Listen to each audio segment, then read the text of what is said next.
Last week, I heard a story on the radio about a woman who had just died, a woman who had made history, and yet I had never heard of her. So I slowed down as I was driving, and I listened closely. Her name was Claudette Colvin. She died at the age of 86 in Texas.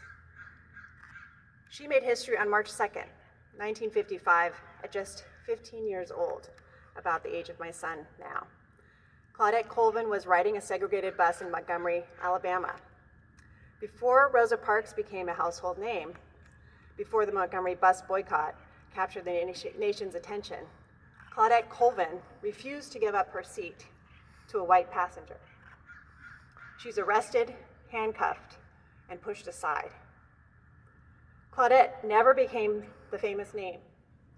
She never became rich, but she made history anyway.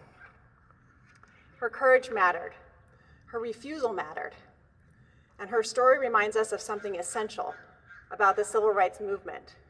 It was never built by one person alone. It was built by countless people. The vast majority are unnamed, uncelebrated, not for money, who choose in their own moments to act with courage. That is the lesson we honor on Martin Luther King Jr. Day. The movement toward justice does not belong only to the famous or those who somehow gain money or the fearless. It belongs to all of us in our everyday choices, in our willingness to stand up, speak out, and move forward even when the spotlight is not shining, even when it's scary. Courage is not something we admire in history. It is something we are called to practice every single day.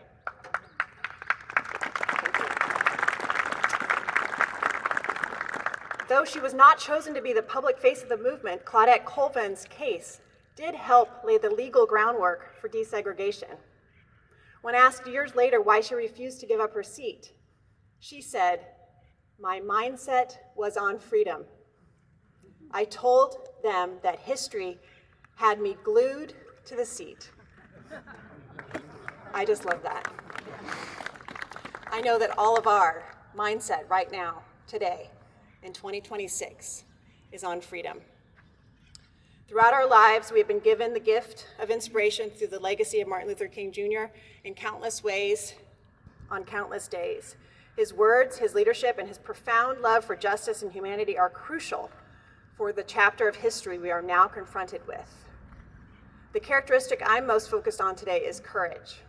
The courage of Dr. King, the courage of Rosa Parks, the courage of every single person who took part in that civil rights movement, and the courage of that young woman, 15 years old, Claudette Colvin, may she rest in peace. These are really dark times. You don't need me to tell you. They can feel unfathomable, insurmountable, unending. When is this going to end? Here in Santa Barbara County, largely because of the color of their skin, over 350 people have been taken from our neighborhoods, gone without due process, without merit, by the very institution meant to protect our homeland. They leave behind loved ones who suffer lifelong trauma. ICE has made our home less safe, our community less safe. We are less safe. I confess that I often ask myself, how are you going to get through this chapter in history? How will we persevere? And then I go to a protest, or I just talk with someone else, or I read an article about what others are doing, and that doubt begins to dissipate. Because as much as despair surrounds us, courage is even far more present and far more powerful. I see it in the work of the 805 and DocuFund, sending out emergency alerts when federal immigration authorities are in our neighborhoods, and training volunteers across the country how to respond. I joined a training just this last week at UCSB with more than 300 other community members. I see it in the work of thousands of people who are showing up every week, giving back and activating in ways that they never imagined they could.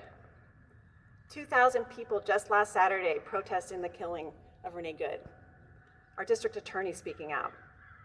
And I see it in this committee, the Martin Luther King Jr. Committee in Santa Barbara, inspiring us to carry on his legacy, not just today, but year-round. I could go on and on about examples, looking around this beautiful gathering.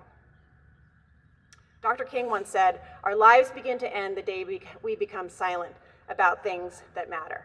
Well, Santa Barbara County is not silent. Not today, not ever, and we will not be.